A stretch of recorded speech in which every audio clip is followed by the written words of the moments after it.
नमस्कार। आपका अखबार के इस अंक में आपका स्वागत है। मैं हूं प्रदीप सिंह। चुनाव खत्म, छुट्टी शुरू। मैं चुनाव आयोग के कर्मचारियों की बात नहीं कर रहा हूं, ना तो उन सरकारी कर्मचारियों की बात कर रहा हूं जो चुनाव ड्यूटी पर लगे थे। उनकी छुट्टी की बात नहीं कर रहा हूं। उनको तो फिर लौटकर अपने काम पर जाना होता है। हमारे देश में एक नेता हैं जो हर चुनाव के बाद छुट्टी पर चले जाते हैं और उनके बारे में गेस करना आपके लिए कोई मुश्किल काम नहीं है। सब लोग जानते हैं। उनका नाम है कांग्रेस के पूर्व अध्यक्ष श्री राहुल गांधी। राहुल गांधी एक बार फिर, चुनाव खत्म हो गया है, एक बार फिर विदेश यात्रा पर जाने वाले हैं। जो खबर आ रही है ANI एजेंसी के मुताबिक 9 दिसंबर से वो विदेश यात्रा पर जा रहे हैं। 4 देशों की यात्रा पर जा रहे हैं: सिंगापुर, मलेशिया, इंडोनेशिया और वियतनाम। अब इसमें से मलेशिया और सिंगापुर, इन 2 देशों में वो प्रधानमंत्री नरेंद्र मोदी की नकल पर भारतीय मूल के जो लोग हैं उनसे मिलेंगे। अब देखिए, नकल के लिए बड़ी अकल की ज़रूरत होती है, बड़ी तैयारी की ज़रूरत होती है और इस तरह के कार्यक्रम के लिए बड़ा कमिटमेंट की ज़रूरत होती है। जो आप करने जा रहे हैं उसमें आपका विश्वास होना चाहिए, उसमें आपका दिल होना चाहिए। केवल खाना पूर्ति के लिए, केवल पब्लिसिटी के लिए जब आप ऐसा करने जाते हैं, जैसे आप दिखाने के लिए जब मंदिर जाते हैं, तो उसका किसी पर असर नहीं पड़ता। राहुल गांधी के साथ यही है कि उनका सब कुछ प्रायोजित होता है। मैं ये नहीं कह रहा हूँ कि बाकी नेता जाते हैं या प्रधानमंत्री जो जाते हैं उसका आयोजन नहीं किया जाता, बिल्कुल किया जाता है, किया भी जाना चाहिए। लेकिन प्रधानमंत्री का कन्विक्शन है, प्रधानमंत्री को मालूम है कि वहाँ जाकर बोलना क्या है। उनके पास गिनाने के लिए अपनी उपलब्धियां हैं, अपनी सरकार की, अपने संगठन की, और उसके अलावा उन्होंने राज्य के मुख्यमंत्री रहते हुए जो काम किए हैं। और फिर सबसे बड़ी बात, देश और दुनिया को लेकर उनके पास एक विज़न है कि वो देश को कहाँ ले जाना चाहते हैं। वो देश को 2047 तक विकसित देश बनाना चाहते हैं। 2025-26 तक देश को तीसरी सबसे बड़ी अर्थव्यवस्था बनाना चाहते हैं। और राहुल गांधी क्या चाहते हैं? जातिगत जनगणना कराना चाहते हैं। ये फ़र्क है दोनों नेताओं के विज़न में, ये फ़र्क है दोनों नेताओं की सोच में। देश को लेकर राहुल गांधी की कोई सोच है ऐसा दिखाई नहीं देता। जो भी वो बोलते हैं, विदेश जाते हैं, आजकल बहुत जा रहे हैं। उनके जो रणनीतिकार हैं या उनके जो PR एजेंसी जो लोग चलाते हैं या उनकी जो छवि बनाने की कोशिश कर रहे हैं, उन लोगों को लगता है कि जैसे प्रधानमंत्री जाते हैं विदेश और मिलते हैं वहाँ के डायस्पोरा से, तो उससे उनकी देश में भी एक छवि बनती है, संदेश जाता है और विदेशों में भी बनती है। तो राहुल गांधी के साथ भी ऐसा होगा। तो प्रधानमंत्री मंदिर जाते हैं तो राहुल गांधी को भी जाना चाहिए, और तिलक त्रिपुंड लगा लेंगे तो शायद लोग उनको हिंदू मानने लगेंगे और कट्टर हिंदू शायद मानने लगे। वो अपने को शिव भक्त आजकल नहीं कहते हैं। ये फ़र्क है। देखिए, नकली और असली में ये फ़र्क होता है। नकली को बताना पड़ता है, असली को कभी घोषणा नहीं करनी पड़ती, बताना नहीं पड़ता। कभी आपने नहीं सुना होगा कि प्रधानमंत्री नरेंद्र मोदी ने कहा हो कि मैं शिव भक्त हूँ, दुर्गा भक्त हूँ या किसी और देवी देवता का भक्त हूँ और मैं हिंदू हूँ। ये कहने की ज़रूरत नहीं है। उनके कार्यकलाप से, उनकी सोच से, उनका जो अब तक का जीवन रहा है उससे ये सब स्वयं सिद्ध है। राहुल गांधी को बार बार ये सिद्ध करने की कोशिश करनी पड़ती है। तो ये जो उनकी विदेश यात्रा है, अब आप समझिए कि विदेश यात्रा किस कीमत पर हो रही है। विदेश राहुल गांधी जाएं, इस पर भला किसी को क्या एतराज़ हो सकता है? वो साल में कितनी बार जाएं, इससे भी किसी को कोई फ़र्क नहीं पड़ता है। हर महीने जाएं, इससे भी कोई फ़र्क नहीं पड़ता है। लेकिन अगर आप देश की डेमोक्रेसी में यकीन करते हैं, जो विदेश जाकर आप ढिंढोरा पीटते हैं कि नरेंद्र मोदी की सरकार ने देश में जनतंत्र को ख़त्म कर दिया है, और विदेशी ताकतों को दावत देते हैं कि आइए और बचाइए भारत के जनतंत्र को, और उसी जनतंत्र के का जो मंदिर है संसद, उसकी आप इतनी अवहेलना करते हैं, उसकी इतनी उपेक्षा करते हैं। मैं पहले भी एक बार कह चुका हूँ कि राहुल गांधी 2004 से सांसद हैं, 19 साल से ज़्यादा हो गए। अब 20वां साल शुरू होने जा रहा है 2024 में। तब से लेकर 20 साल में मुझे नहीं लगता कि संसदीय राजनीति के इतिहास में किसी बड़ी पार्टी के बड़े नेता का ऐसा ट्रैक रिकॉर्ड होगा कि उसका संसद में दिया गया एक भी भाषण उल्लेखनीय न हो, जिसका उल्लेख न किया जा सके, जिसको लोग पढ़ने में, लोगों की बाद में रुचि ना हो, बाद में सुनने, और अब तो दिखाई देता है टेलीविज़न के जरिए रिकॉर्डिंग, वीडियो रिकॉर्डिंग होती है, तो देखने की रुचि ना हो। राहुल गांधी का ऐसा कोई भाषण नहीं है। क्यों नहीं है? उसकी सबसे बड़ी वजह, या कहें कि एकमात्र वजह है अध्ययन। जो नेता अध्ययन करते हैं, जिन नेताओं के पास अपनी कोई सोच होती है, अपनी कोई विचारधारा होती है, उसके आधार पर वो चिंतन मनन करते हैं, तब जब संसद में आकर बोलते हैं किसी विषय पर और उस विषय की समझ लेकर आते हैं, उस विषय को गहराई तक समझने की कोशिश करके आते हैं, ऐसे लोगों से बात करके आते हैं जो उस विषय के विशेषज्ञ हों। जब इतनी सब तैयारी करके आते हैं, आपको संसद में जो सामान्य सदस्यों की बात कर रहा हूँ, प्रधानमंत्री और बाकी मंत्रियों की बात नहीं कर रहा हूँ, तो आपको पता चल जाएगा कौन कितना अध्ययन करता है इस बात से कि संसद की लाइब्रेरी में कितने सांसद जाते हैं। एक समय हुआ करता था जब ज़्यादातर सांसद संसद की लाइब्रेरी में उपस्थित हुआ करते थे, मौजूद हुआ करते थे, पढ़ाई करके आते थे, संसद में जिस विषय पर बोलना है उसकी बड़ी तैयारी करके आते थे। आज आप कह सकते हैं कि भाई इंटरनेट और गूगल का ज़माना है और बहुत कुछ उपलब्ध है ऑनलाइन, इसलिए शायद लाइब्रेरी में जाने की ज़रूरत नहीं है। लेकिन अब भी जितनी रिच लाइब्रेरी है संसद की, उससे आपको कुछ न कुछ सीखने को, जानने को मिलेगा ही मिलेगा।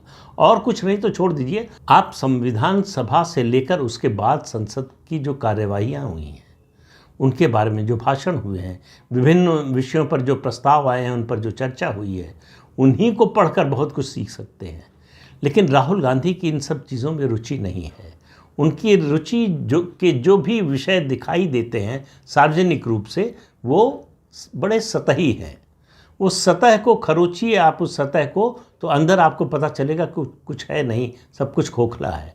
इसी तरह से उनका मंदिर जाना या शिव भक्त होना या फिर विदेश की ये यात्राएं इस तरह की, तो 2 देशों में तो वो डायस्पोरा से बात करेंगे और तीसरे देश इंडोनेशिया में वो डिप्लोमेट से मिलेंगे और वियतनाम में वो वियतनाम की कम्युनिस्ट पार्टी के नेता से मिलेंगे।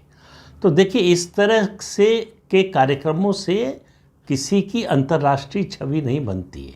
राहुल गांधी को शायद लगता है कि प्रधानमंत्री नरेंद्र मोदी क्या करते हैं, जाते हैं दूसरे देशों के नेताओं से, राष्ट्राध्यक्षों से, शासनाध्यक्षों से मिलते हैं और उसके बाद उनकी पब्लिसिटी दुनिया भर में होती है। ऐसा नहीं है।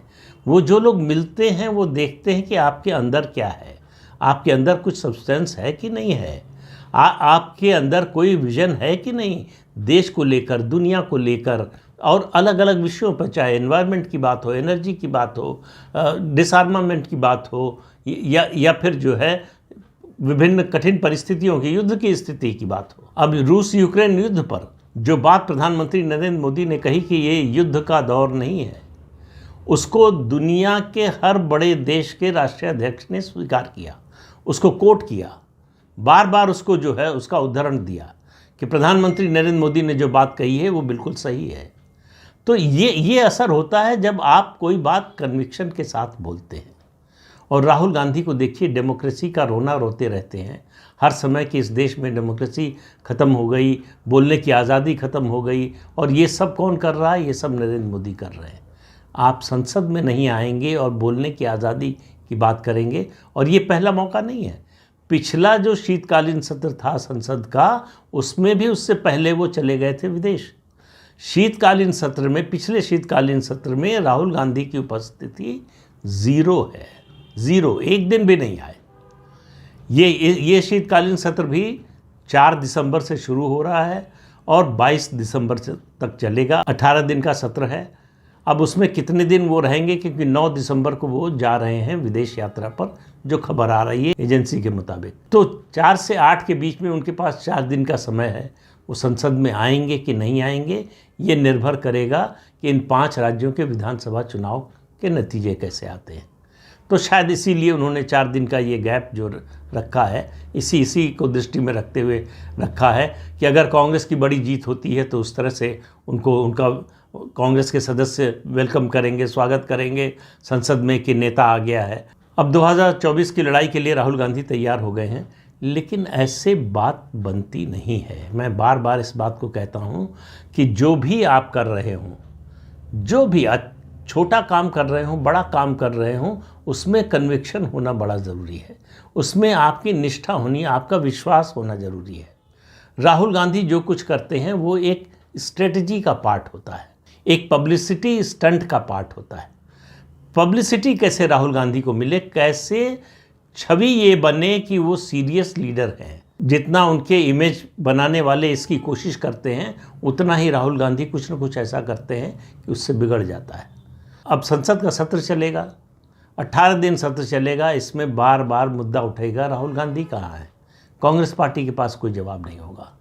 अब चूंकि विपक्षी दलों का गठबंधन बन गया है, जिसमें कांग्रेस पार्टी भी है, 27 दलों का गठबंधन बना है, तो उस गठबंधन के साथी दलों को भी जवाब देना पड़ेगा कि राहुल गांधी कहाँ है। संसद के सत्र को वो गंभीरता से क्यों नहीं लेते, इसके बारे में भी सवाल उठेगा। तो भाई, नकल के लिए अकल की बहुत ज़्यादा ज़रूरत होती है, और राहुल गांधी जी ये आपके बस का लगता नहीं है। बार बार आप इस बात के प्रमाण देते हैं, इस बात के सबूत देते हैं कि आपसे ये हो नहीं पा रहा है। अब मैं ये तो नहीं कह सकता कि आप राजनीति छोड़ दीजिए, लेकिन आपको इस पर ज़रूर विचार करना चाहिए कि राजनीति को आप दे क्या रहे हैं। आपको तो मिल रहा है, आपको पार्टी का अध्यक्ष पद मिला, आपको देश में जो है प्रतिष्ठा मिली है, कांग्रेस पार्टी देश की दूसरी सबसे बड़ी पार्टी है, उसके अध्यक्ष रह चुके हैं, उसके नाते संगठन में तमाम अधिकार हैं। अध्यक्ष को जो अधिकार नहीं है वो भी अधिकार आपके पास है। तो ऐसे व्यक्ति से, ऐसे नेता से ये अपेक्षा तो होनी ही चाहिए कि वो बदले में राजनीति को दे क्या रहा है, समाज को दे क्या रहा है, समाज के लिए राहुल गांधी की क्या उपलब्धि है, राजनीति के लिए राहुल गांधी की देन क्या है। ये ऐसे सवाल हैं जिनका जवाब कांग्रेस के लोगों के पास नहीं है। राहुल गांधी के पास तो होने का कोई सवाल नहीं है।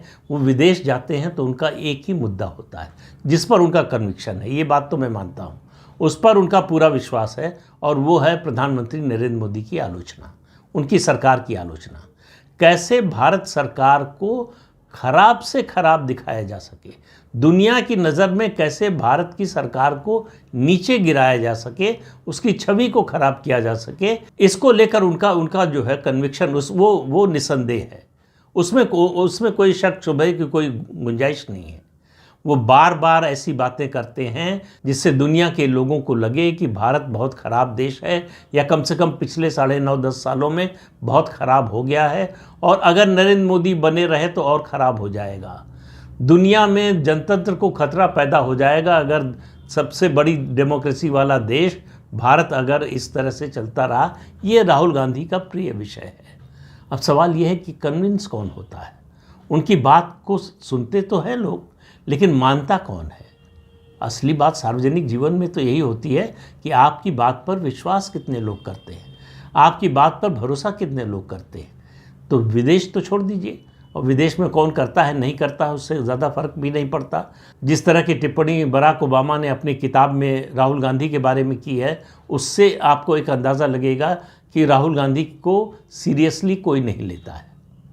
देश में भी उनकी यही छवि है, और उनकी बनाई हुई है, उनके अपने कामों से ये छवि उनकी बनी है।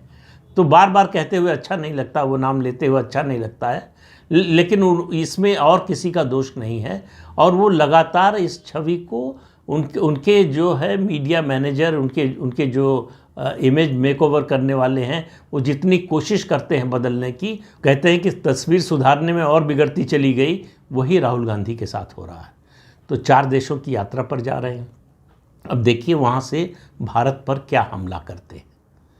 ये बड़ी विचित्र बात है कि भारत की दूसरी सबसे बड़ी पार्टी का नेता जब विदेश जाए तो आपको इंतज़ार करना पड़ता है कि वो भारत देश पर कौन सा नया हमला करेगा, भारत देश को नीचा दिखाने के लिए कौन सा नया मुद्दा उठाएगा। ये मुझे नहीं लगता कि 75 सालों में राहुल गांधी के प्रादुर्भाव से पहले राजनीति में कभी ऐसा देखने को मिला होगा। राजनीतिक दल एक दूसरे के कट्टर विरोधी रहे हैं, इसके बावजूद विदेश जाकर इस तरह की बात अपने देश में करने वाला कोई नेता आपको खोजने से भी नहीं मिलेगा। राहुल गांधी के अलावा। लेकिन राहुल गांधी तो राहुल गांधी हैं, उनमें कोई सुधार के लक्षण, जब 20 साल में कोई अंतर नहीं आया है तो आगे आएगा इसकी उम्मीद भी नहीं करनी चाहिए। तो इंतज़ार कीजिए उनके विदेश पहुंचने का और वहां से भारत विरोधी आक्रमण की शुरुआत का। तो इस अंक में इतना ही, अगले अंक में फिर मिलेंगे किसी नए मुद्दे के साथ। तब तक के लिए अनुमति दीजिए। आपसे अनुरोध है कि ये चैनल देखिए, शेयर कीजिए, लाइक कीजिए और सब्सक्राइब ज़रूर कीजिए। नमस्कार।